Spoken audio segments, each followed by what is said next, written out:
Welcome to one of the most unreasonable videos that I've ever made. This entire video is a single rank game between 16 of the top commanders and beyond all reason. The unit limit is set at 32,000, and I'm told that might become relevant. The game itself is made by volunteers. It's open source, free to play, but it will cost you a whole chunk of your sanity and probably more of your free time. So if you have either of those, it'd be incredible. Before we get started, you could smash that like button, maybe even subscribe. Let me count the algorithm. Jimmy, what do we have? 1,003 likes on this video, on this cast, and I'll cast another one. And I'll probably do it anyways, because I don't know what else I'd do with my life. But thank you for watching. Hopefully, you've had a good day so far. And hopefully it's about to get just a little bit better. As 16 commanders loading into flats and forest. Not the most originally named map, but accurately so. There's no water, that means no naval units. Technically, they could still build hovercraft, but it doesn't really make any sense there. Just some gently rolling hills and idyllic forests between you and your mortal enemies on the other side of the map. And this is 8 versus 8, the most popular mode and beyond all reason. Even though it's slightly more reasonable than some of those massive games, each commander going to have a much larger impact than something of such ridiculous scale. Our top commander on the Western team, Lord Dot, spawning his armada, rank 54, which I believe puts him in like the top 20 commanders in the entire game. So going to be holding it down. And on the east, at rank 55, the Cortex, Fiddler 112, from the FFS clan, which I assume is freeform strategies. We'll see how true that is as time goes on. Both sides, though, sending out those early scout units to claim as much of the front line as possible. We already see some of the armada ticks from Lord Dot, already lording over most of the dots on the map so far. And grabbing as much of the front line as possible is absolutely key, to the point that Lord Dot is already putting another bot lab at the front, intending on holding it down as aggressively as possible. The metal extractors, by far the most important way of getting resources on this map and in Beyond All Reasons early game in general, are 2.1 apiece, and there's a whole lot of them. So metal is very easy to come by, compared to energy especially, where the wind speed is at only 9 on average, making wind turbines pretty good, better than solar panels, but still not particularly high compared to some other maps out there. And the ticks already running by. Now, there is one more source of energy, though, in the early game, which, I mean, is a little obvious, but at the same time, well, you can see it right now. The resbots are eating the trees. The energy is in the trees. Sometimes it's energy crystals or minerals, things like that. But the trees themselves provide a major source of early energy, and the resbots can chew through them in order to supplement until you get a bit more online.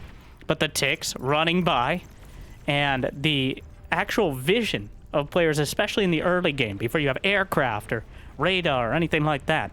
The map is dark and sometimes very literally full of ticks. So while from the observer cam, which we're going to be hanging out in, you can see absolutely everything that's going on. It can be a little overwhelming. The vision is sometimes a little underwhelming, especially when it comes to your teammates. Am I right? Well, those ticks still finding a lot of damage, knocking out several metal extractors, combining with his teammates. Meanwhile, to the north, Israel is grabbing one of the 2 geothermals on the map, which is probably the most efficient energy, just in general, but is at set locations. One to the north, one to the south, and is hotly contested as time goes on. The map is symmetrical, but just rotationally so. Meanwhile, what do we have here? Some of the rascals, those Cortex scout vehicles, kind of getting stalled out and will be easily knocked out. Meanwhile, on the other side, Irize and Fiddler trying to combine some blitzes. You can probably figure out what those are for, but the fast assault tanks moving by, going to be knocked out by some of the incisors from Cortex, trying to dart into the economy. But this map doesn't really have an option for a backline. Sure, you're going to be focused on the economy at the back. There's going to be some players who focus more on it, but like many 8 versus 8 maps, there's no such thing as a backline player, just players less focused on the front. Even Pro Row in the back corner here has claimed some of the front line and might be going for the geothermals. But the lines so far are drawn relatively evenly. We have some rocket bots and thugs trading fire to the south. The grunts as well. The tick still streaming over the top from Lord Dot here. I'm seeing absolutely no aircraft, interestingly, but at this level, aircraft are relatively easily countered. The strongest element, of course, is surprise. And a few bombers might be able to get the damage done, but for the investment and for the fact that you simply won't be able to hold nearly as much of the front line, I think is more important. We see some disintegration guns coming out, the big D guns. Every commander equipped with one that can one-shot any unit in the game, besides other commanders. Any unit or ability or anything like that.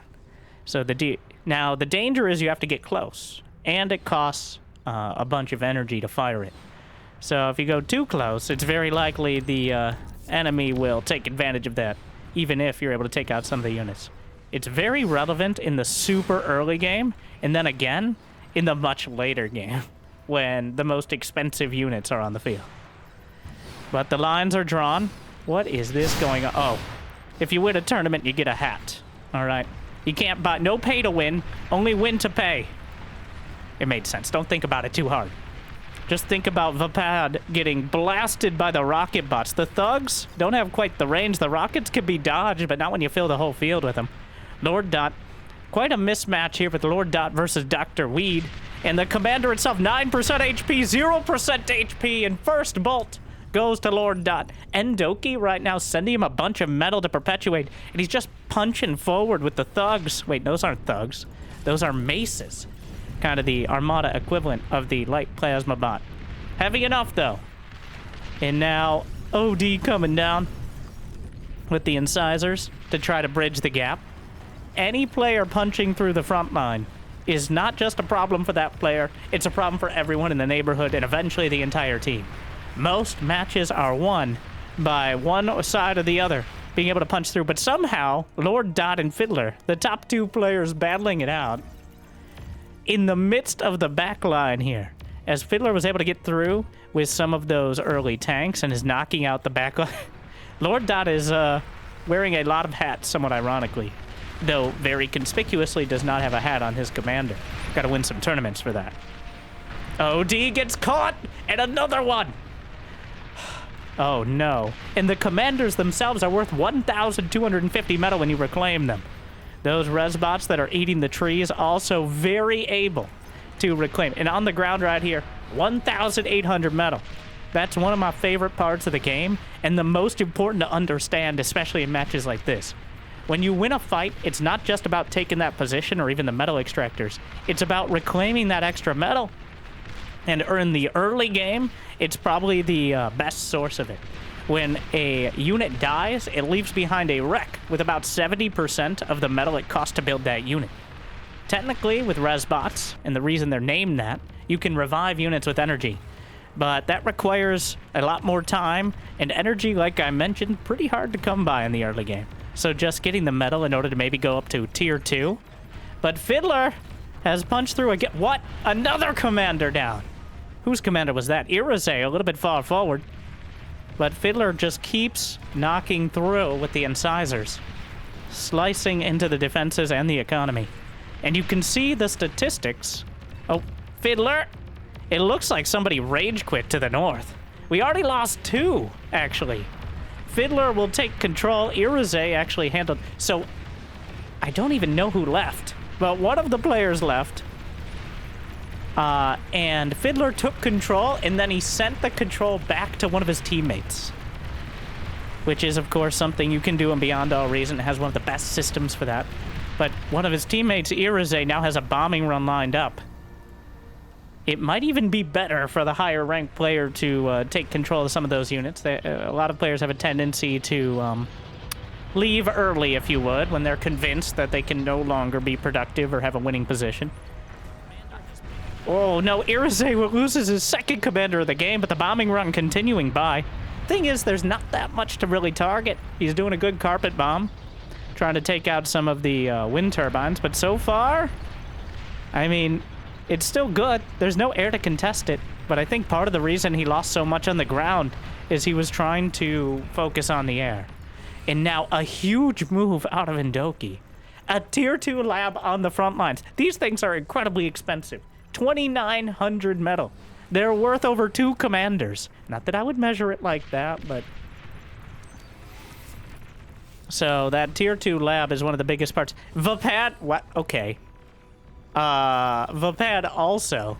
Now, a very focused bombing run, trying to keep him from getting the geothermal, unleashes the entire salvo. And before it could even finish, Pro Rose Geo is taken out. The fighters will knock the bombers out of the sky, but they might have another opportunity. Will knock out some of the construction turrets supporting the labs at the front. And the fighters escorting actually overwhelmed. The bombers will get yet another round. Headed towards the back corner. There are some anti-air turrets. But there's quite a stacked up set. He actually turns it around. He's going to go... Wait, can he just kill it? Well, why hadn't I thought of that? The bombers just straight up knock out the anti-air turrets and now have free reign. He's trying to build some crossbows, the anti-air bots here, but the construction turrets are being taken down. The bombers are undercutting Lord Dot's economy. You can see the overall economies on the top right. I think the most relevant is metal and energy produced overall. Oh, another commander! Vapad trying to get close. Not close enough. So, wait. Do they really only have 2 commanders left? The Eastern team is down to 2. Fiddler and Proprator, right in the center. The West actually has less energy right now. Energy much more consistent than metal per second because of the reclaim feature. Especially in a game as hectic as this, reclaim is going to make up a huge percentage of your metal, especially at this stage. Pop. A little dangerously close, kind of low on energy. But some more units coming down. Should be able to protect it for now. But the fact that, well, Lord Dot still has so many units. The energy per second being close to even is really the only redeeming quality. Oh, trying to reclaim the enemy commander. The Fiends are targeting the commander's corpse, which I'm not sure if that's how that works. They got a set target there. There are still tier 2 labs. The Fat Boy is almost done. No, that wasn't a personal attack. That's the name of the unit. And, well, the vision is not quite there, but as soon as it is, I believe there's a jammer. Yes, he has a jammer bot. Look at how short... Again, the vision is so important, but the Fat Boy with a shot! Every shot potentially devastating to everything nearby. And the Fiends will be able to outrun it. Comes out of range quickly. Fiends trying to run by, fires another shot. But if units are fast enough, you really have to lead your target. They're going to make their way through. Meanwhile, down the center, a Tsar. Kind of the equivalent for the Cortex. Very heavy assault tank. Limited mostly by the ability to actually get in range of its targets and see what it's shooting at. That is an optimistic fusion on the field here.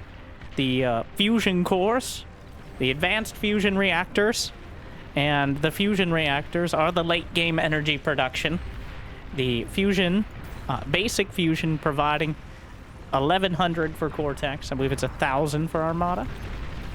And then the advanced version, the APHIS, if you would. 3,000, and definitely the late game scaling energy production. But, oh no, the commander, he has a beat on him, but the D-gun, it takes out the Tsar. But I don't think the commander's gonna get much further. They got a beat on him, and even if he cloaks, they should be able to target the ground close enough. And there it goes, a wave of grunts with him. But now it's 5-2. Those commanders, and they're near the front line. They could get sniped, and it could all be over so quickly. I doubt it is. But I'm amused that Pro Row and Pro Praetor right across from each other. Enemies today. Teammates maybe tomorrow. Or maybe next game. Who knows? It depends on how auto balance works. But the fusion is done. And it looks like Fiddler took offense to that. The fusion could be targeted. He's just going for the tier 2 lab. Both of these. That's 6,000 metal. And another commander? Getting sniped off. So many commanders near the front line. Only 6 remain out of the original 16. There still might be some who could be resurrected. I gotta say, Lord Dot has put together quite a defensive line for himself on the corner. We've kind of neglected what's happening up north. We see the corpses of 2 commanders completely eaten from the field by those reclaim bots.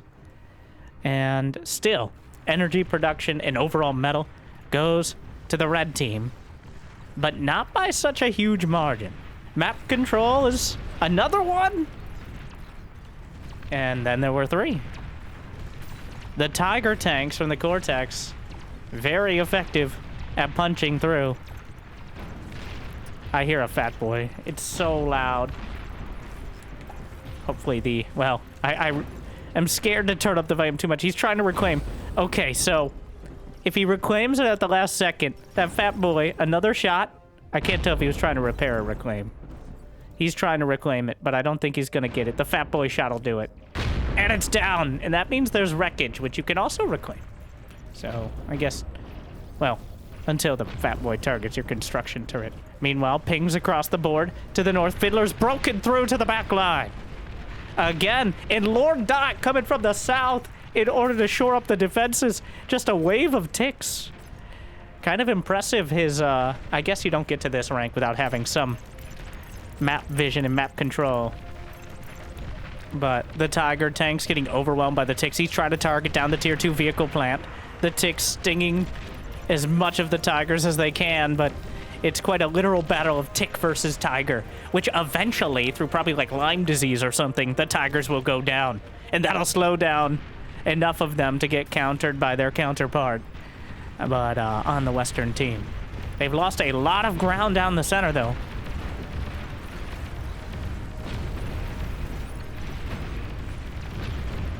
Meanwhile, just moving forward a little more methodically, the res bots are putting the tanks back together. The grave robbers putting them out of the grave and back onto the field. And even thinking about resing a commander, a single res bot, big job, huh? The Tigers continuing forward. 3 commanders to 2, but may have an opportunity to even it up, the Eastern team.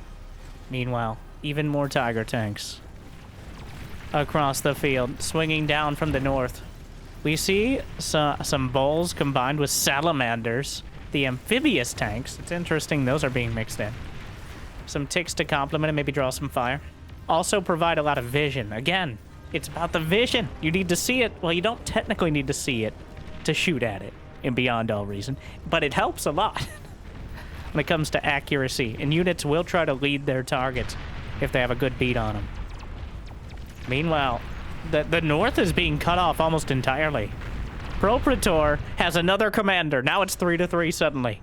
The corpse of who knows who at this point, as Propraetor will claim the commander for himself. The tanks blasting through. The tank ball doing... I don't think this one is going to be stopped by ticks on either side. Lord Dot is sending a rally of lightning tanks up north to try to stall this out. The assault on the southeast corner has pretty much entirely stalled because the best defense, as always, is a good offense. We see anti-nuke. Those are the range circles across the board. But the blasting continues. There's a lot of economy to the north right now that they'd love to hold on to. Lord Dot really taking strong issue with Fiddler's actions so far. Propraetor bringing that commander back home. Just having that buffer of another commander, kind of a big deal. Setting up mines? We don't see that too much, but trying to set up some defenses. Autopilot, or Spody rather, with autopilot in tow. Lord Dot probably going to pop T3 in a minute, they say. But no, Lord Dot's actually been struggling economically. He only has 1,500 energy, though he's building multiple fusion reactors at once. Having those wind turbines all spread out to minimize the potential. Very slowly, we've seen the fat boys moving forward, blasting through, but the grunts surrounding them from both sides. And shurikens, the EMP fighters, looking to stun them as well. And now they're going to end up firing on themselves. Completely stunned by the EMP. The second fat boy, that's a good shot. He fires at his teammate, blasting through dozens. And now some pawns from the Armada coming up to defend. Oh no, the fat boys doing over 10% of the damage to their fellow fat boys. Those shots are so dangerous. Meanwhile, Fiddler with his commander. Run! Oh no, being chased down. He's just gonna stand, throw out the D-guns. But through the fire and fury, it'll be too much, and Fiddler's taken down. Back down to 2. Meanwhile, a huge tank push. Combined tanks from Iraze and Fiddler to the north gonna force Autopilot back with his fancy commander and its hat. And the mini-map has been shorn up somewhat, though still a major gap down the center where so much was taken out. The metal extractors unclaimed for quite a while. We do see lines being drawn, but then redrawn almost instantaneously as anyone takes real issue with it. Fiddler at 5,500 energy. You can actually see the little number down there. If you got your reading glasses on, I guess. Meanwhile, though, the economies continue to scale up as once you get to the fusion reactors, you start to get the energy to do energy conversion, which allows you to create more energy with the metal you're converting from the energy. And with more energy, you can convert into more metal, which you can convert into more energy with more fusion reactors, which you can use to convert... You see where I'm going with this. Meanwhile, still trying to stall out the attack. The unit count in total at 2,500. The red team has 1,400 of it, so a little bit more than their fair share. We do see the map still being so dark. Even with radar, it really only scouts the front line, but punching through to the south, the sprinters doing their jobs well. The fat boys couldn't quit. They didn't have the agility. Sprinters, on the other hand, exactly the opposite. Shurikens coming in to slow things down, but a little bit too late to save much of the production. Trying to put together those tier 2 metal extractors. The geothermals struggling to stay alive, though somehow Iraze has managed to keep the geothermal on his side throughout all this. Though we'll see how much longer. Hearing a lot of banishers. The tanks at near point blank range now, battling it out. These are banisher rocket tanks. Heavy missile tanks doing terrible, terrible damage to anything they're able to hit. Quite expensive. 1,000 apiece, and a pretty long cooldown between shots. But they're quite a good counter to the Tigers, which are a similar speed and don't have as much range.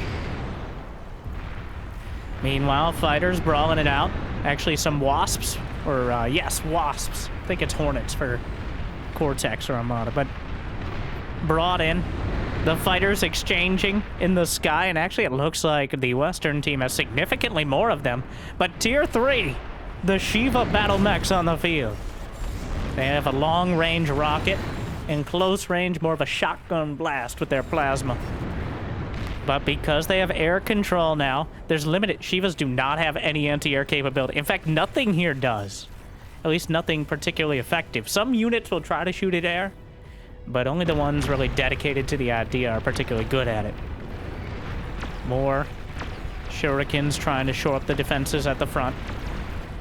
We do see the range of everything starting to escalate here.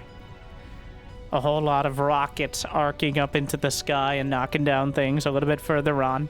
The air clearly apparent as the threat of bombers and gunships becomes more and more likely as the economies grow and players are able to shore up their unit compositions. And I expect players of this caliber to have a little bit of everything. In the at the lower levels, players will pick their unit and go. But as we can already see, these top-level players know that air control is absolutely key, which, you know, is quite lore accurate as well. The Shivas, though, being forced back by what anti... Oh, there's a few anti-air flak trucks. The shredders from the Armada. At the long range, the gantry is right here. Proprator right next to it. Do they actually see it? We're going to go to the vision. Hear a pop-pop. They don't know the gantry's right there. They're just firing at it. I think they saw a commander, but if they saw it, they'd be targeting it so much harder. So much harder. Proprator with both of his... The only 2 commanders, by the way. That's it. There's only 2, and they're right there. Proprator putting the entire game on the line. Meanwhile, for the Western team, Lord Dot has one of the commanders, and I don't even know where the other is. I can't see it. Where's the name? Oh, Pro Row at the very back line. At least someone cares about themselves. Like and subscribe for Existential Dread. But the Shivas are pushing forward. The battle line is drawn. The mines may actually see some use. Those are medium mines. Let's see how much they do. I think they're going to get an opportunity to show it off here. It's been a... Ooh. They kind of knock them out of position. Do it about 10% HP to the Shivas for minimal cost. I think is totally worth it. Meanwhile, Lord Dot pushing forward with himself. Point blank range, what are you doing? He knocks out the factory, but we're down to one. One commander against two. Playing with their lives. All you need is one. But it feels like such a dramatic move for this stage of the game. Especially with so much tier 3. The unit count starting to grow again as the spam/scout units on the field. The main value of spamming these sorts of units is not because you expect them to do a lot of damage, but they draw fire from things that have sometimes a long cooldown to shoot, like artillery, as well as providing vision. Radar can be jammed. Scout units, on the other hand, there's just so many of them you can flood the field in order to keep vision in certain areas. Sure, they'll get knocked out quickly, but the small drain of metal is far less important than knowing if you're walking into an ambush or just far too many units to deal with. So that is why in the late game, once you have the economy, the sort of spam units become relevant. All right, the anti-nukes right now are covering up so much of the map. They still are. We're gonna... I'm not sure what the other ones are, but we should be able to see. You can actually customize pretty much everything here. Okay. All right. The nukes, anti-nukes. Nukes have global range. Not that I think it's gonna... Wait. No, those are Junos. The anti-radar missiles in the back there. Good for dealing. They actually one-shot pretty much scout units like Ticks and Rascals as well. The push is continuing. Shivas for Fiddler and Irize at the same time as some of the Cortex moving up to deal with it. Cortex on Cortex violence. Not exactly a rare thing in these sort of games. We'll see if anyone actually opts for an Armada game. Are there any Armada players that survived for the, you can always resurrect Armada Construct, well, if you can find them, Armada Constructors and similar things, but it looks like Dr. Weed has an Armada setup, but is struggling to hold on to it as the South has been continually pummeled by Lord Dot. The only thing is, Lord Dot has been dragged to the north by Fiddler and Irize so much that they've managed to survive and continue to be a thorn in the side. When it comes to the economy, Autopilot now takes the significant lead as we have the grid system coming online.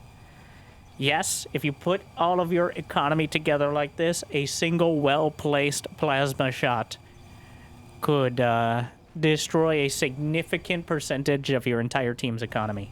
But the efficiency of using a bank of construction turrets to build in a single area is what's outweighing that. The idea is, if they get back there and destroy that, the game's over anyways. So that's the thought process at this stage of the game, is the efficiency and the build power required from those construction turrets outweighs the risk. We'll see if that's true. But still just that one commander. Pro-Ro, he's not even cloaked. He really should be cloaked. Why aren't you cloaked? The last commander on the map for the Western team in the red. Struggling. Another fighter group. 3,600 units and rising. As the economy is now 43 versus 38k in favor of the red team. But that's not a huge disparity, and there's a lot, honestly, I think more map control. The fact that they have reliably that geothermal to the north, not as huge a percentage at this stage, since it's 1250 energy, but just holding on to this hill. This whole area seems a bit more relevant, though constantly running through with the pawns. Ransacking the front line. Dr. Weed can't catch a break. Getting thinned out himself. Meanwhile, the lines are drawn. The grunts by the 100, with a few demons towering over them. Oh, not that much taller. We see the corpses of 3 commanders in almost a perfect line here. Some of the grunts moving through, the banishers blasting them. The grunts repositioning. Fighters overhead. But you see the banisher fire getting drawn out. The grunts just here to draw it. And here we go! Cameraman, what are you on about? The banishers only can fire so much, but the area of effect on those rockets is clearly more than enough to keep them at bay. Now we see OD. He's managed to shore up his economy. He's got 9,000 energy. So continuing to rally and support the front line. It seems like they are content to leave Lord Dot and his setup. I like how he actually built some of the tier 2 walls here. A literal fortification of palisade, which is usually not that relevant, but this is mostly just to make sure nothing leaks through the gaps. As the stream of ticks continues. Meanwhile, the banishers are biting back. They also fire at air. They don't have the vision, I think, to reliably target the grunts. But once they get in range, honestly, if you get the radar dot, it's close enough. Anything in that general area will have to respect the banishers. Junos coming out on either side. Fighters being built up.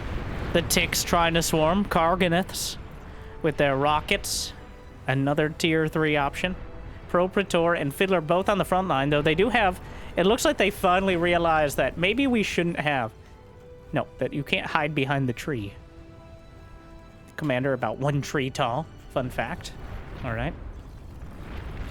Lists himself as 1.5 trees on only bots, but you know what? Who's here to judge?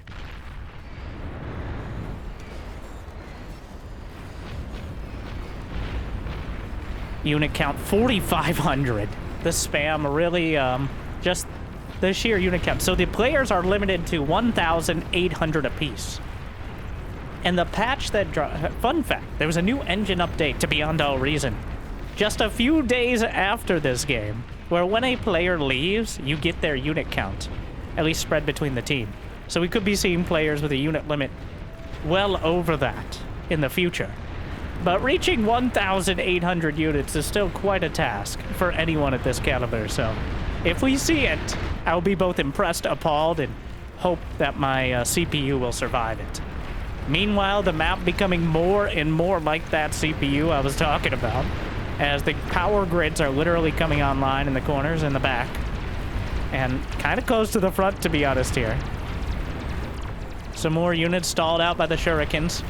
The battle line's growing, exchanging fire between the artillery, the banishers with the rockets, looking for an angle to punch through, but the age of tigers pouncing on the back line is mostly over, as the sheer amount of damage these armies can do to each other if they get any closer into range is a recipe for total annihilation.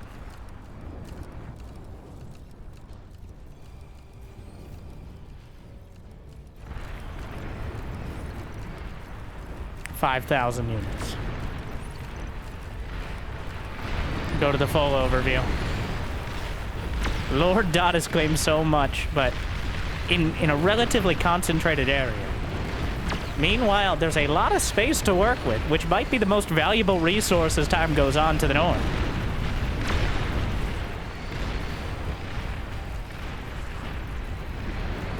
The fighters grouping up, just a constant stream of grunts. Grunts are not hit. Ooh. Some suicide bombers here trying to get shots off on the geothermal. A bit of damage. It looks like 1 or 2 bombs landed. Oh, whoa, whoa, whoa! What just happened there? Did they drop some mines or something? They're just reclaiming it. They're just... Oh, they're gonna put a Cerberus up there. The long-range geothermal weapon, which Cortex... Essentially, Cortex's solution to most things is put a bigger gun on it. The same applies. They can build a geothermal plant with a big gun on top of it. So, yeah. Holds true. Wow. It's all coming together. I'm surprised, but there are a total of 4 commanders left. Huge bombing run. Odie making a play for it, and the fighters are gonna need to be called in. It looks like Lord Dot has several of his own. A little slow in the reaction. Covering for the bombers, he re-angles. Those walls aren't gonna help you now. Drops a concentrated run across the board. Wipes out most of the production, several fusions. Fighters swinging in from multiple players. And eventually will get sliced out of the sky, but cuts down on the production a bit. Though the majority of the economy is on the back line. Looks like, yes, the Cerberus geothermal plasma battery is online. And everything within range of it has already been knocked out. So much tier 3. There's the Karganiths. So far, somewhat disappointingly, no Armada tier 3. Thing is, Armada tier 3 is more utility-oriented. You got things like the Razorbacks and the Marauders are great at moving fast. But the front line is not moving fast here. We've got almost literal trench warfare. As walls are coming up for Irize. Physical walls. Something seen very little in Beyond No Reason, because so many units can literally just bash right through them. But at this stage, slowing things down is probably worth the medal.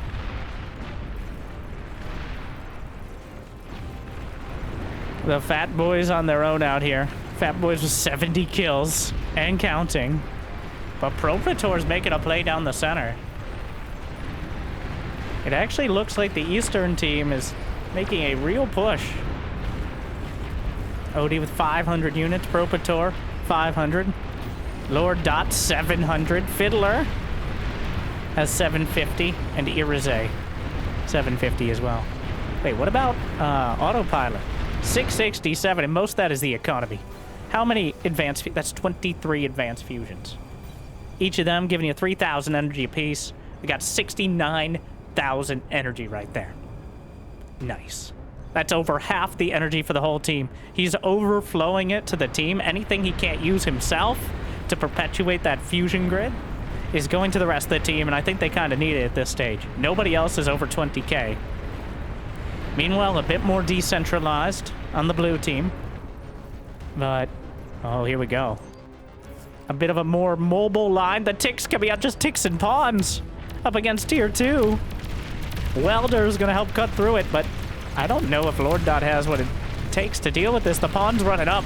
There's no point in backing off with these sort of units. Just trying to swarm it all.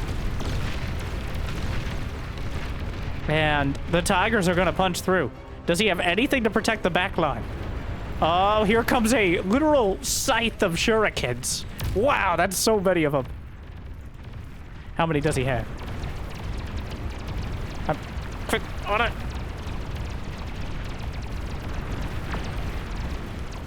82. 82. It's just Q to select on the same unit or double click. 82 shurikens might be able to stall this out for long enough to put together some more meaningful defenses. But down the center, the Shivas fighting one another. The rockets throughout the field. There's definitely more here for Propraetor. Looks like a fighter run. Some dragons to the north. The demons are pushing forward. There's not that much to defend. We've got... Are those literal walls across the field? Both sides making... The atomic bomber looking for an angle. Targets the Fat Boys. The rug comes in. Knocks them out. The other two badly bruised. And only one survives the engagement. Meanwhile, to the north, the dragons are burninating across the countryside. The walls doing nothing. As the dragons overhead, the anti-air very limited. The fighters are cut out of the sky, and the dragons will burn some of the Vanguard Tier 3. Though there wasn't enough anti-air to actually cut through. Let's take a look. The south has been pushed back. The energy lead has been cut in half. As right now 100k to the east and 131 to the west. Meanwhile, this push down the center is looking incredibly dangerous indeed. If they're able to cut the map, cleave it in twain, it becomes a lot easier to focus on. That's what we saw the Western team do earlier. And now we see the East fighting back. Fiddler with just dozens of grunts on the field. We're at 5,400 units.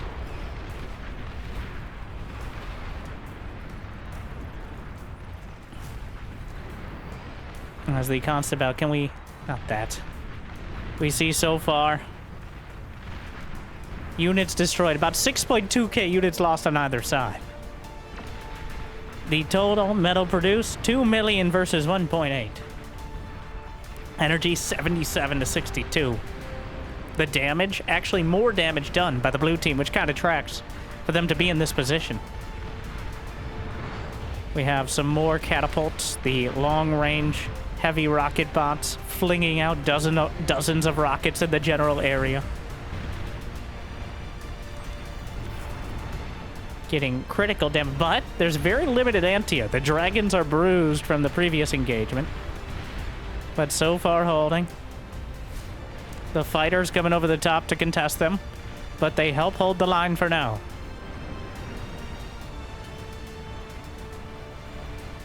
Meanwhile, the Tiger's looking for an opportunity to break through. The Dragons, quite tanky units, but 5,100 metal apiece makes them more expensive than pretty much on the screen, anything on the screen right now. Even the catapults are cheaper than that. 4,900 metal.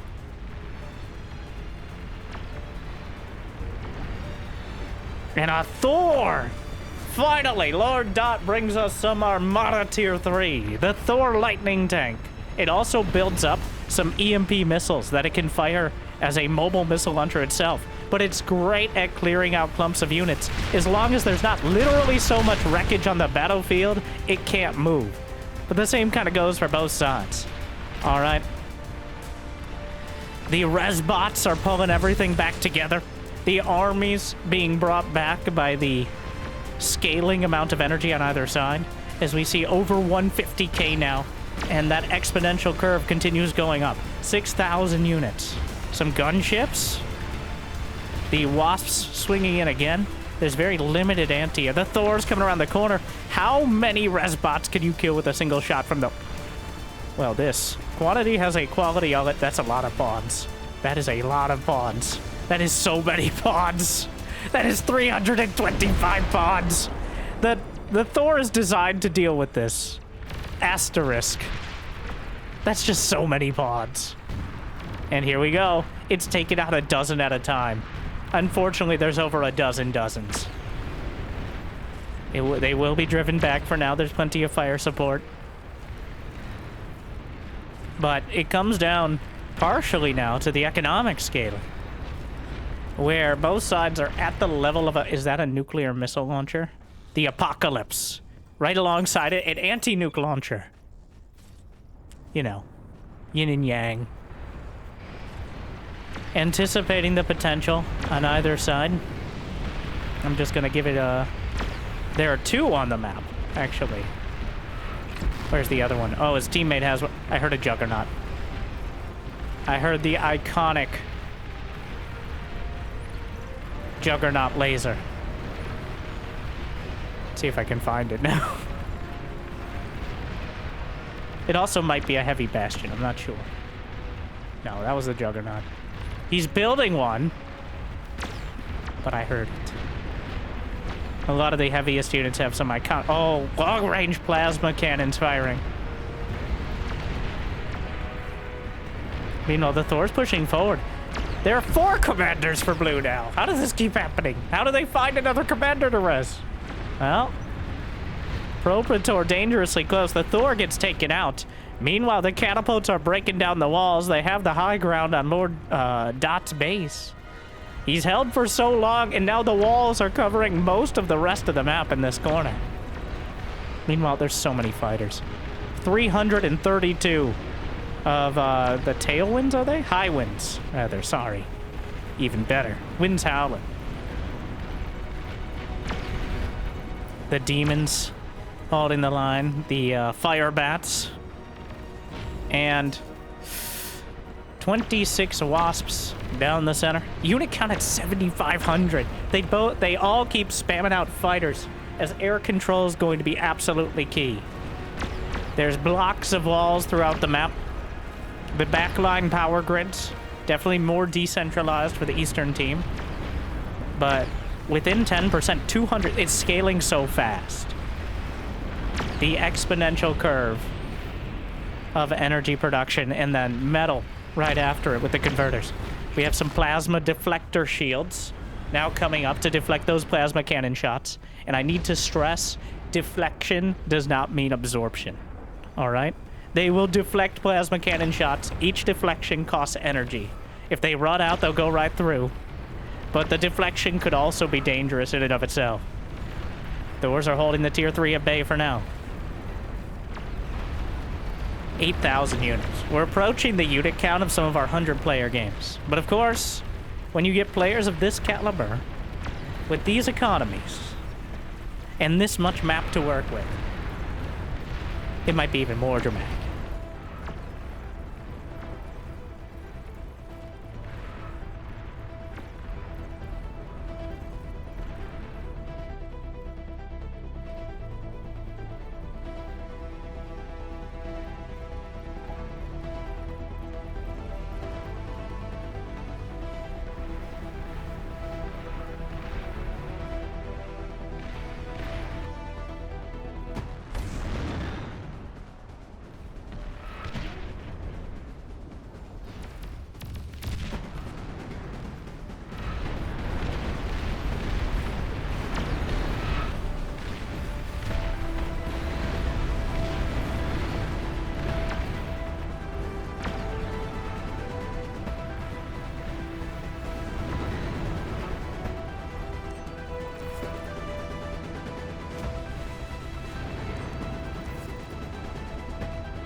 What is that? A wave of EMP. He's unleashing a salvo. Can you EMP juggernauts? But you can EMP the front line. An entire salvo of EMP missiles is coming out. Only the juggernauts will remain. Which, I believe, much like your mother, are just simply too thick to be EMP'd. The juggernauts on either side, but they're gonna punch through. Here comes the army of pawns. But they're stuck behind their own walls. The juggernauts are blasting through them 100 at a time. The tigers come out of EMP. Here come the fighters. Things escalating. Trying to, well, scout ahead, I guess, to knock anything out of the sky. The fighters are coalescing. Juggernauts punching through. Another EMP salvo is launched from point-blank range. Juggernauts, the biggest unit in the game, I guess besides the behemoth, but the Juggernaut the most practical. The long-range plasma cannons are no match. It's 4 or 5 juggernauts to just 3. Here comes the commander dropped in. Oh, that's a dangerous game. He drops him in point-blank range. The D-guns. And down he goes. But they had more to spare. He takes down 2 or 3. And that might be enough to salvage this situation. They called a commander in. Dropped him like he was incredibly hot. And it got even hotter. The commanders take it out, but with it, nuclear missiles. Launched it. Well, so close to their own base, there was no anti-nuke to cover. And so it begins. The destruction is mutually assured. The annihilation will be total. Dragons over the top. There's somewhere over 9,000 units. The swarms, the murmurations of fighters on either side. And so it begins. The fighter war. Just knocking each other out. And I have no idea how you judge this. We'll just see. The swarms of fighters on either side trying to bring in the bombers, but clearly the West, the red team has more. There are 1,000 fighters between the teams, and for Armada, 300. So 1,300 of our 8,300 units, which just dropped by about 1,000, is fighters now. The Juggernauts. We got nuclear bombers. The Juggernauts battling it out. Many of them take it out. The brave commander drop. Got constant waves being sent out. And was that a Juggernaut or a commander? They can't afford, like, that. The West can't lose a commander because they don't have any. They have one. Where'd he go? He's to the north with the fusions, which is maybe a bit of a risky endeavor, but more being taken out. The juggernauts are like a nuke in and of themselves, just walking forward. It's been shored up for now, but the east is at risk of breaking through the entire front line. They've taken so much space, and their power grid is so decentralized. They've actually, I think, reclaimed a better position in this game. Though, I don't know if I've ever seen a game go this far with this caliber of players who are clearly using all the tools at their disposal, even if it boils down to air-controlled juggernauts and nuclear missiles. You know, if we boil it down to that, can anyone really complain? Are you not entertained? Have you not liked and subscribed? Well, it's a little bit late now, because we've gotten this far, and we're only going to go further. The economies are near even. The West has produced less than 10% more metal, and only 15% more energy. By no means a decisive margin. The picket lines of walls are holding for now.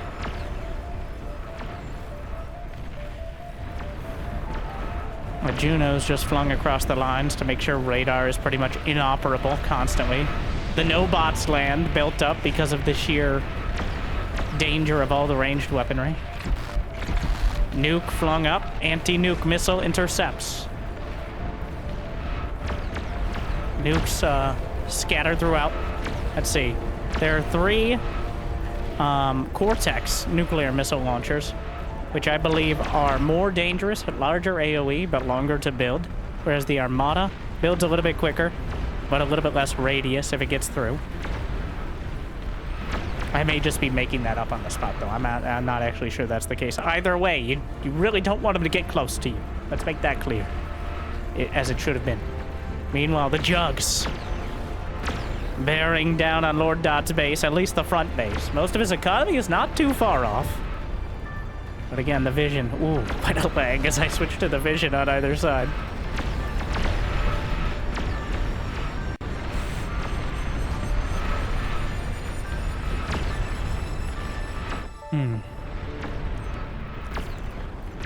We're not going to test that button again for risk of... What? Why are there 10.5 thousand units? What is happening? So many... He's trying to bomb the juggernauts with the hailstorms and is successful for the most part. They're producing units at such a ridiculous pace. Lord Dot is 7,200. Another nuke! Then defensive nukes. Meanwhile, we're up to 4 nuke launchers. The Apocalypse ICBM launchers from the Cortex. Meanwhile, thing is, the nukes do a lot of damage over a certain area, but not enough to take out juggernauts, to take out behemoths. So nukes will take out their support system, though. And sometimes when they get too far behind enemy lines, they're in need of it. The bomber's coming in for another round. The juggernaut will go down. The bomber's mission accomplished, but will not be surviving this engagement. 11,000 units. Nuclear missile connects. Wipes out the catapults and the resbots as well. Another nuke. Long-range plasma cannon still connecting down the center, but the longest range cannon. The nuclear missiles. Lord Dot just lost so much. He's struggling. He's held the entire southern line with the help of his teammate throughout most of this. But now the east is pushing back. The fighters are swinging in. On either side. But the sheer fighter count from the west may overwhelm. There's a lot of anti-air on the ground. The dragons are trying to clear whatever they can up. The fighters are scything each other out of the sky. But the dragons, there's so many of them. And another wave of fighters, and another one is coming in. Both sides. Will the dragons get far enough? Looks like he took out another juggernaut. There's so much. The dragons being cut up in the midst of it all. And some strategic bombers coming in from green. Targeting some advanced fusions are wide open for attack. The fighters, they swung back a little bit too early. I think he has the angle on it. One of the fusions is already badly bruised. It's only going to take one. He's got more than one. There it goes. Meanwhile, the front line pushing forward. An attempt at a calamity. The long-range plasma cannon that could end the game. It will not be doing so, I don't think. The Tigers and the Juggernaut here. 5,000 units just died.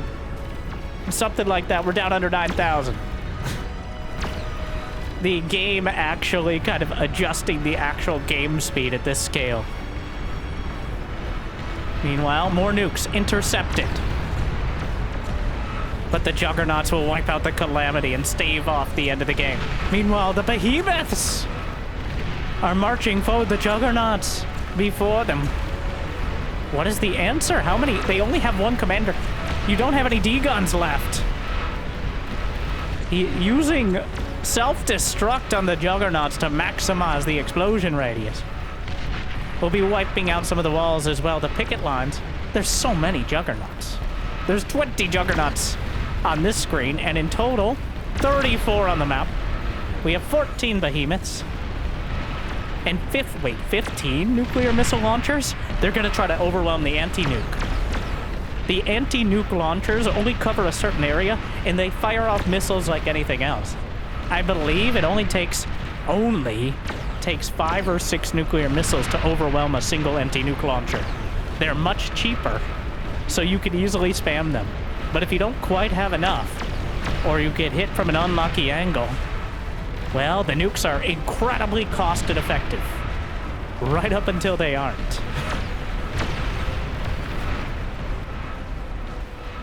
The fighter counts still haven't really been rebuilt from the previous culling, as several thousand were knocked out of the sky simultaneously. The Juggernauts and Behemoths trading fire. The production continues. The power grid still very much intact. Wait, is that? There's just a long-range artillery. These are all Basilisk long-range plasma cannons with about half the map of range. Not the repeating plasma cannons that can end games outright, but still putting a ton of pressure on those shields. Meanwhile, the power grid is, yeah, I'm pretty sure one bad shot. Well, or one nuclear missile close enough. Let's see if we can find any of those anti-nuke setups. I'm sure they're there. Oh, there's a nuke. We've got 16 wait, what? I'm not seeing anti-nuke. Oh, it got knocked out of the sky. I think they have some mobile versions. Another Juggernaut self-destructed. Dangerous. Lord Dot has left the game. Outright. Fiddler is nuking. He says nuking. Nuke not ready. Never mind. I'm like, you don't have any nukes banked up. Lord Dot, after holding it down for this long, has left the game. But his team is not willing to give it up quite yet. We're reaching the 1 hour mark, and there's still only one commander in that top left corner. But the battle lines have been drawn so dramatic. Oh no! It's time for a bit of a reevaluation.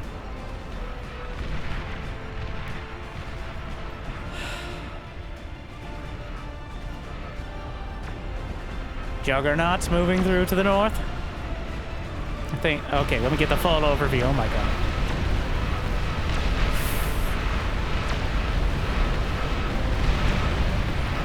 Another nuke, and we see the swarm of fighters on either side. Looking almost like living things here. Trying to knock it out. I think that's a scouting party. 500 fighters is just a simple scouting party. Another nuke knocked out of the sky. Pro-Ro votes to resign. Cowardly, though not entirely unexpected. It fails. Not enough of his team is so unmotivated. Though they are losing such a chunk of the map, the nuke is not going to be intercepted. I lied. Though it took a little bit to come in the range. Right before the nuclear missile. How long? It's coming up. Wait, did he queue them up already? It looks like he's aiming for the jugs to the north. I believe there's some anti-nuke ready. Yes, the anti-nuke is in position, but honestly, when you have a dozen nuclear missiles, it may be an exploratory nuke. Like, well, we'll see. You see the long-range plasma cannon. There's so many they might as well be repeating plasma cannons at this stage. Wait, it is, right? Yes! Calamity is online! just as the line gets rolled up. But the deflectors are bouncing through. The shields are failing. They don't have enough energy. They're overwhelming the deflector shields.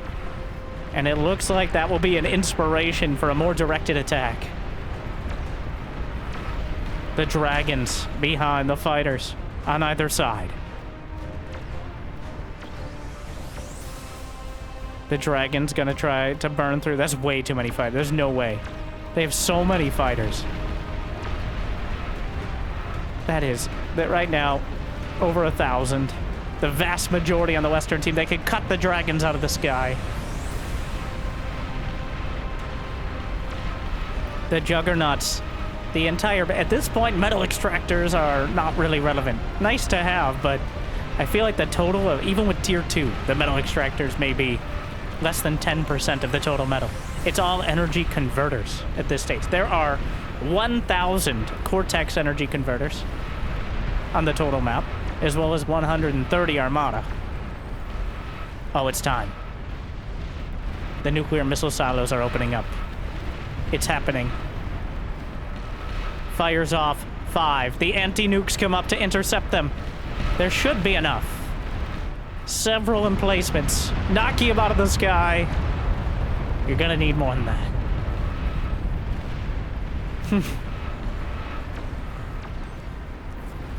It's not enough. Meanwhile, the behemoths forcing things back. A wave of resbots repairing them. Stand still! The jug line against the behemoths with jugs behind them. Pushing forward. The pawns as well. With the battlefield strewn with the wreckage of tier 1 to tier 3 alike. The damage output of the juggernauts. Far greater and far greater range than the behemoths, but still an existential threat. More juggernauts to the front. The pawns lining up.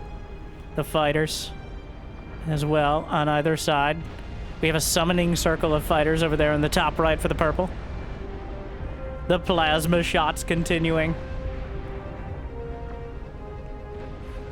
Either side trading fire, though clearly more from the west. We see the shields failing, the shots going right through.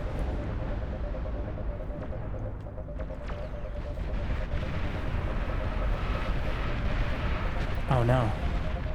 They can't be. The tide of the Western team is coming in. They've claimed the entire southwest corner. And there's just so many units. A nuke will be intercepted. I think he's literally just throwing out nukes to see exactly where those anti-missile emplacements are. Nuclear bombers are being added in for a bit more personal work. Still 11,000 units on the map. A lot of fighters. So buildings are counted. There's probably several thousand 2,300 Cortex construction turrets right now. The fighters are moving, and you can really tell, because even my PC struggling whenever the fighters get a new move command. As that is several thousand simultaneously. Only 5 players of the original 8 remain even in the game for either team. The rest couldn't cut it, or didn't want to. The icon's becoming almost... I'm sorry, but... We're going to turn the icon scale down, which is an option. Oh my God. But in order to have any idea what's going on... Nuclear launch detected! Down the center. The entire nuclear field. Some nukes. Nukes actually being launched to the south to knock out the juggernauts. The salvo? Don't tease me like this. Hello? The silos are opened up. I'm not sure what they're waiting for. A huge attack to the north as well. I'm not sure if that, like, just makes it quicker to fire them when you want to, but...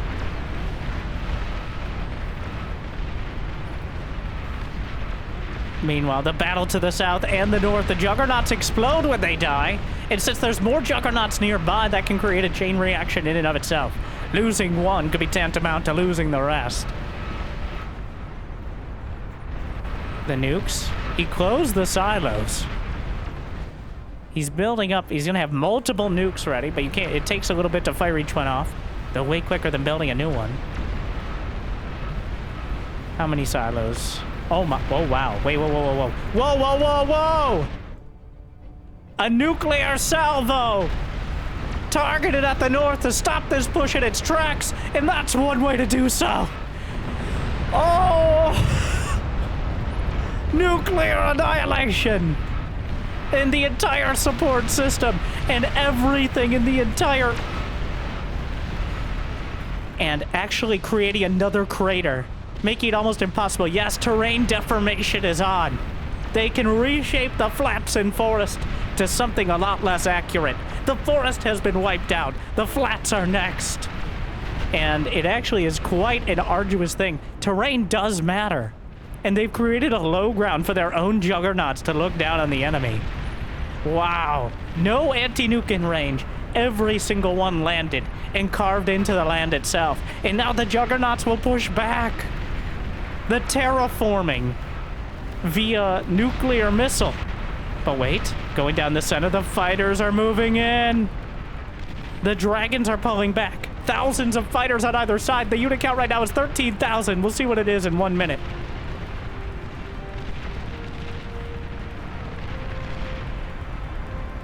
The juggernauts are just cut down. Oh my. The juggernauts caught in the crater. But things are getting so close. They don't have to get that much closer to start the chain reaction that will very likely take the game with it. Wow. So 1 nuke, 2, maybe 3 is not enough to kill a juggernaut. But 15?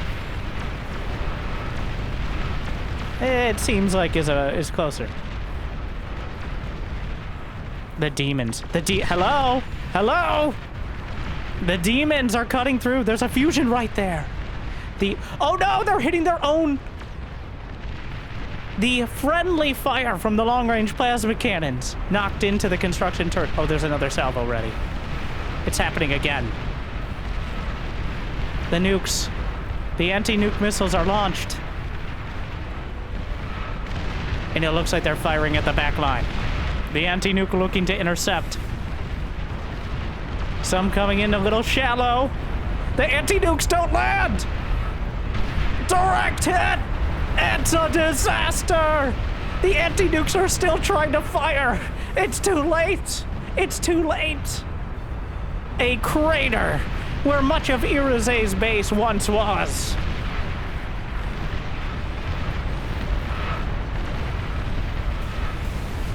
And with that, quite an economic lead for the first time in quite a while carved out by the Western team.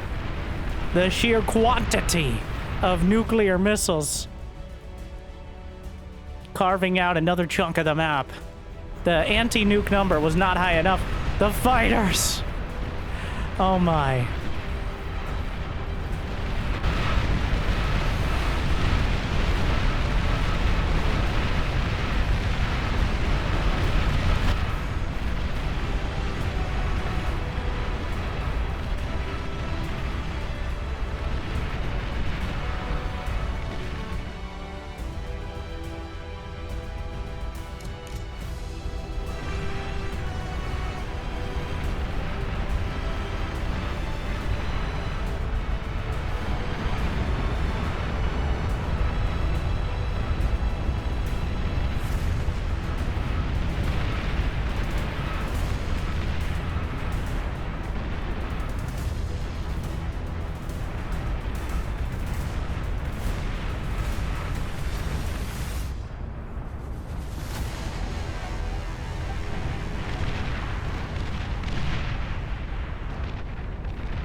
So this is what we're doing now. Both sides exchanging so many nukes that the anti-nuke missiles are not able to cover them. This is, maybe more accurately, the ultimate endgame. Both sides with over 500,000 energy per second. Not even juggernauts are enough.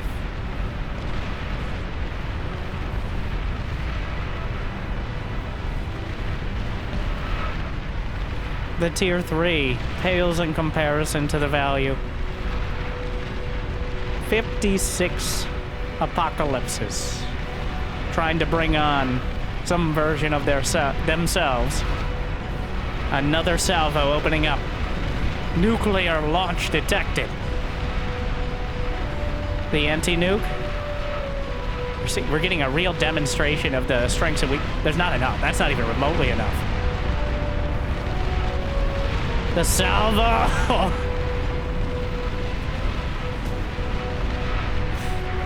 And it appears they're punching through.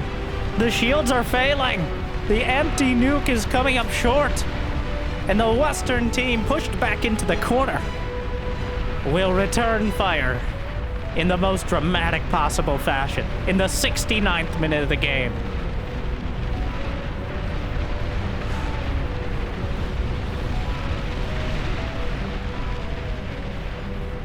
Fighters drawn out. Another salvo at near point blank to deal with these juggernauts.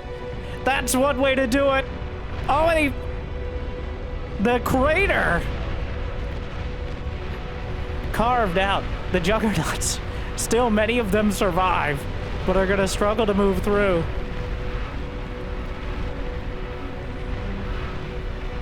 More nukes coming out. Green has some as well.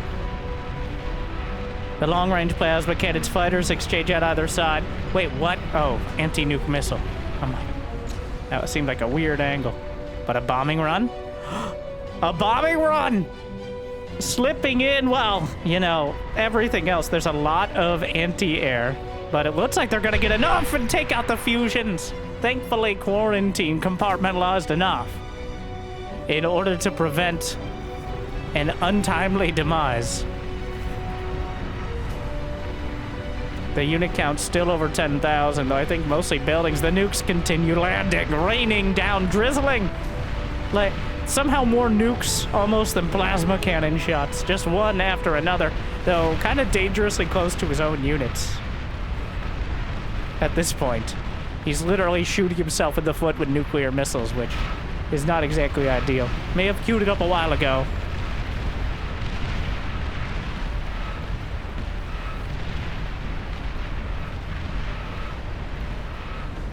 '78 Cortex and, well, just 2 Armada nuke launchers at this point. The Cortex nuke's just so dangerous. Everything about Cortex. Bronze, less brains. The energy lead still, all concentrating that in that. They're so. It's a powder keg right now. A nuclear powder keg. Both sides looking for their Oppenheimer opportunity. How many is enough to break through any amount of anti-nuke?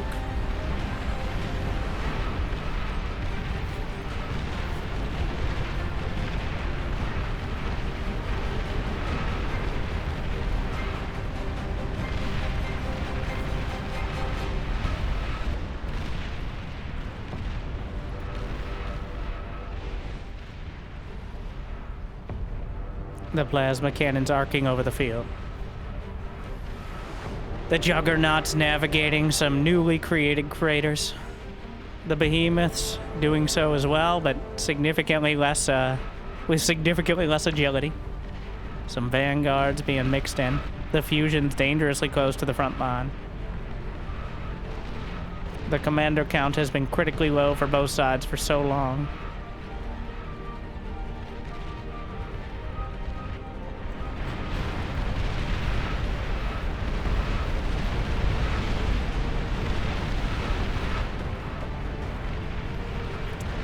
That unit count is still so high.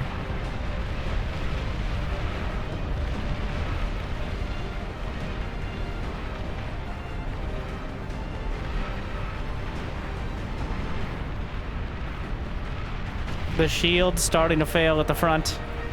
The juggernauts Trading fire. Both sides saving up. The nukes for Fiddler are very close to the front line here. Multiple rapid-fire plasma cannons. The most expensive building or unit in the game. At 68,000. I think I just heard the nukes. Oh my. It's happening. This is it. Hold me!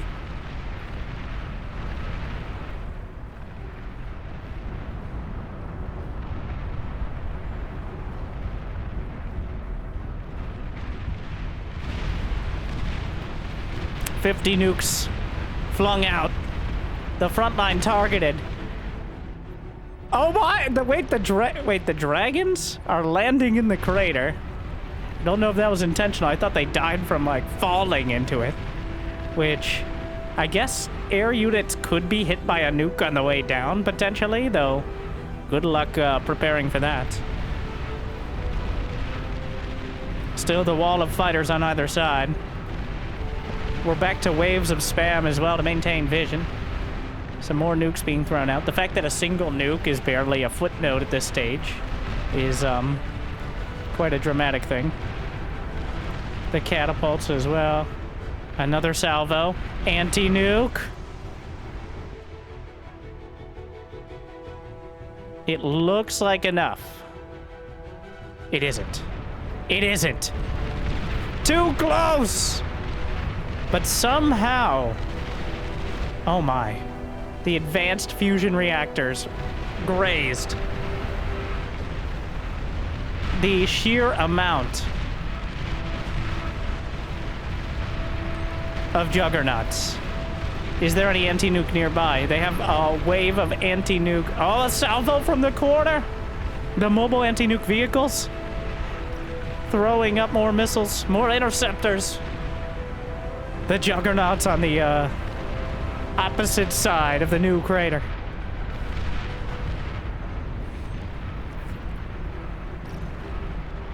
This is the kind of war where there are no winners. Only losers. But who will lose first? The anti-nuke! It catches it all. Another shot. Dangerously close to both sides. Some nukes flung out.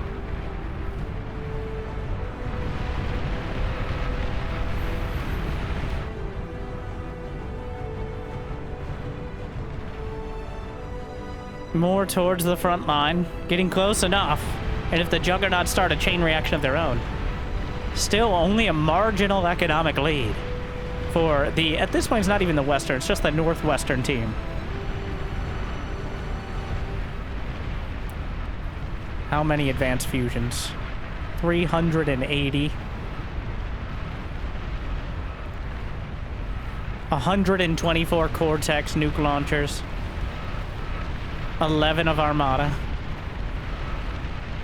That's so, how I learned to stop worrying and learn to love anti-nuke.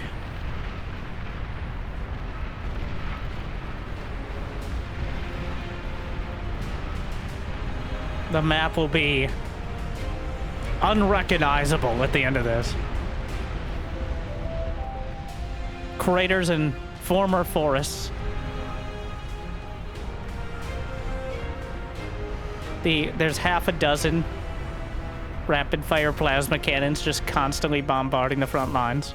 The juggernauts are just wading through it. The wreckage is physically blocking most of the units from being able to maneuver. The nukes are doing similar things. In fact, terraforming out an impact. I don't know if at some point they can actually carve out enough of a trench that the juggernauts can no longer... Also, can we... Okay, I said this wasn't a water map, but every map has water at a certain level. It's just usually so low that you're never going to get there by terraforming with nukes. I don't know what it is on this map. We may find out. How does this end? One nuke gets through. Is how it ends. Oh my. or the game explodes, and the server with it. What just happened that even my game lagged in a replay? Ah, that'll do it. The end. The apocalypses throw up a massive salvo, targeting the center line, it looks like. Drags it over the front. The anti-nuke is not enough. And again, Irize. Rebuilt.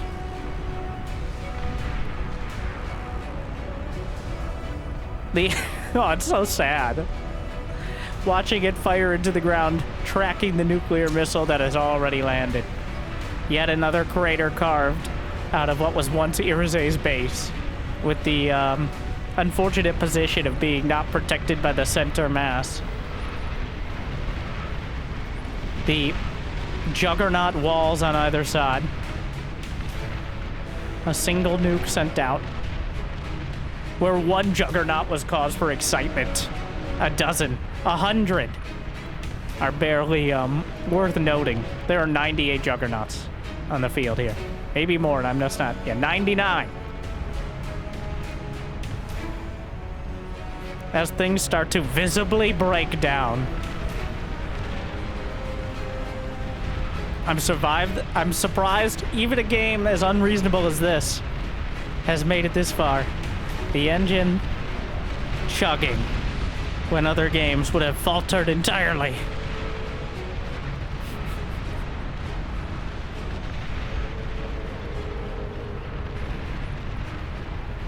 The bombers, the plasma cannons. War is hell.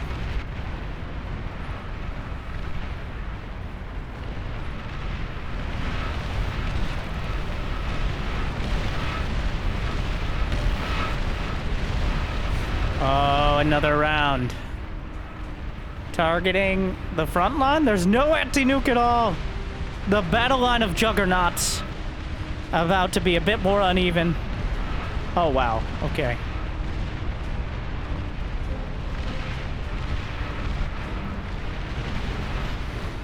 Yet again, exploderating a chunk of the map, creating yet another crater. Fiddler's had enough. Fiddler resigns.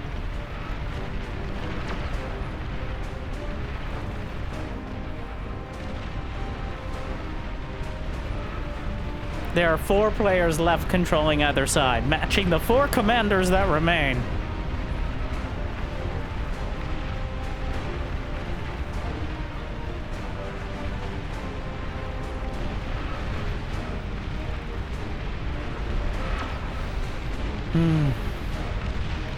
Rarely, actually never, have I seen a game get to this point and still not be decided. Usually a nuke slips through, the juggernauts break, bombers find an angle. The game itself breaks down, that happens sometimes. But here we are. A salvo down the center, anti-nuke flung out by the dozen. The nuke's getting close, a lot of it from longer range. A counter salvo. It looks like some might break through. Dangerously. No, it didn't make it. The counter battery. The anti-nuke on either side. And oh, it hit! It's over! The entire base obliterated! The chain reaction catches. Did it get the commander?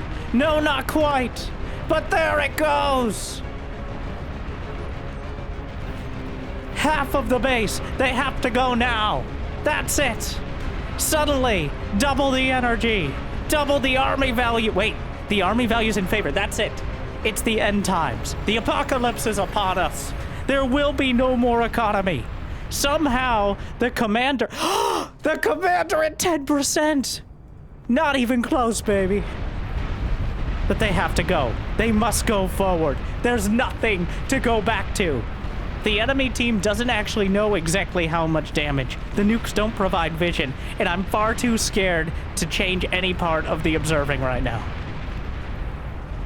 They'll have enough to maybe launch... They lost half their silos. They have several percent more than they needed on the commander. Literally less than 10% of a commander is what's left. They can't go back. The fighters, though, have been mostly wiped out. The dragons... There's only 2 commanders left. One of them is directly on the front lines. The juggernauts are closing in. The nukes landed, but somehow it wasn't the end. The survivors rolling over the wreckage. The dragons just shrugging off the fighters. Many of them will die, but if they get close to the fusions, and they will, the dragons cut down in number, but the fusion reactors, the chain reaction's going to be devastating. There it is. They're on top of them. And now an even hotter fire will burn through the base. Wait, they didn't target. They gotta get the fusions. The dragon's coming back around. They were trying not to lose. Oh, how? They didn't get them! Oh. A huge mistake. They were trying to circumvent the side. Down goes another base. The juggernaut's still moving forward. They're firing off what nukes they have. They've actually cut through much of the energy. A whole bunch of the nuclear silos as well.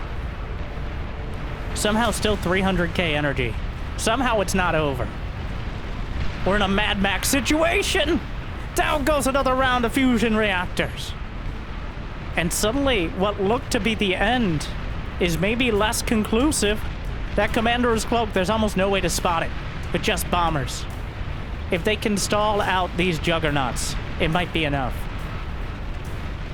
But, well, one of the commanders is right there. They can only afford to lose one. They've resurrected half a dozen, trying to fire off the nukes before the silos themselves get knocked out. More anti-nuke coming up. Another salvo. I have to imagine that's targeting the jugs. Oh no! The converters are hit. The nuclear salvo is headed north to where the juggernauts are. He's trying to run. That might be dangerously close. Oh! Wipes out half the jugs, and somehow, but the counter salvo might be their last shot, their last opportunity. The nukes coming in close, and they'll connect. It's a disaster. It's total annihilation. Is it over? Suddenly, the Western team takes the economic lead. More nukes landing. And clearly, somehow, after all this, we'll be left not fighting with fusion reactors and nuclear missiles, but grunts and pawns. The energy, I mean, there's still so much. But with still a commander that has not regenerated or been repaired to full HP, the fusions are down. Did they? They broke through the army value. There is no army value.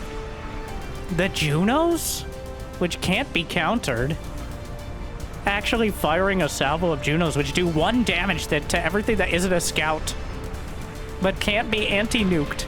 Wait, what? What are you firing at? Does that do damage to fusion react? Is that an...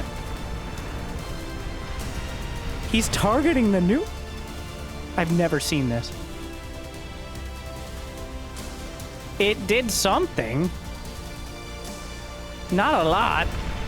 But there's nothing to count. Oh, the juggernauts! I mean, I think they've done... Unless autopilot makes the critical mistake of... Well, if the commander just gets unlucky. The long-range plasma cannons, but I think they've done it? The soundtrack and the game crashing down.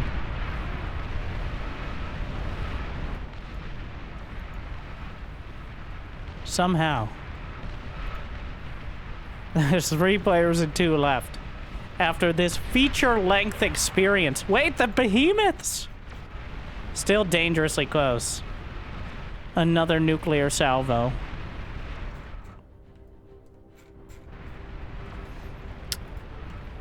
The light rises to the north. Potentially for the last time.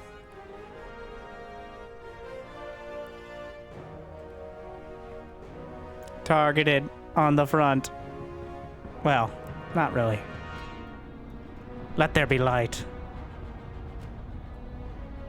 Will we find water? And the straggler's coming in, but there's nothing left to stop him.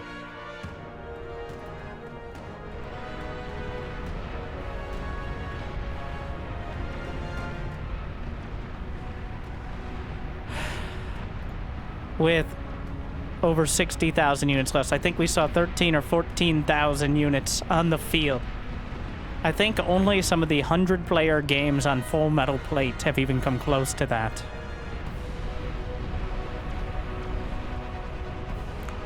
Probably, if not almost certainly, the most ridiculous, high-level, yet unreasonable game of Beyond All Reason that I've ever seen.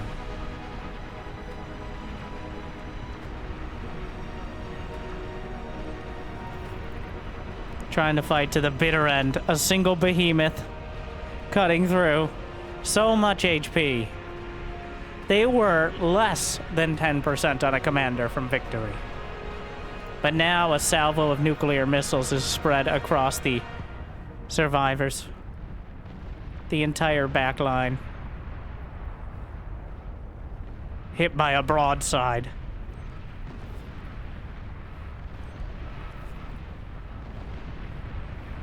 They're going to be bragging about this one for a while. As well they should. And that said, it's all over. I don't know if the commanders were taken out or they resigned, but in the end, does it even matter? As after nearly 90 minutes,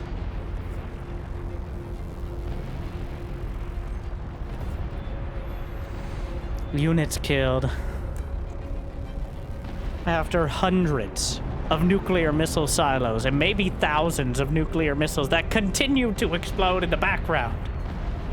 After stress testing the game itself in what is a actual ranked game of Beyond All Reason. Team TM, which I believe stands for teammates quite literally when they play in tournaments, manages to team up alongside Pop Pop for the Western team and survive.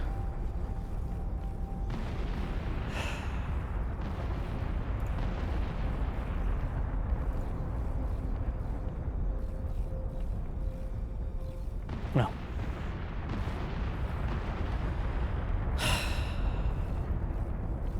Beyond All Reason free to play, made by volunteers, open source, but it will cost you a whole chunk of your sanity and probably even more of your free time. So, if you have either of those, it'd be incredible. You could smash that like button, maybe even subscribe. Help me count the algorithm. Jimmy, what are we? 1,004 likes on this video, and I'll cast another one. And I'll probably do it anyways, because I don't know what else I do with my life. So,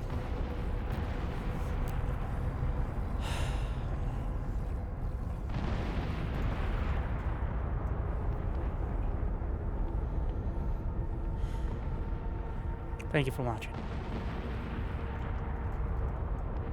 Hope you've had a good day so far. Hope this game made it a little bit better.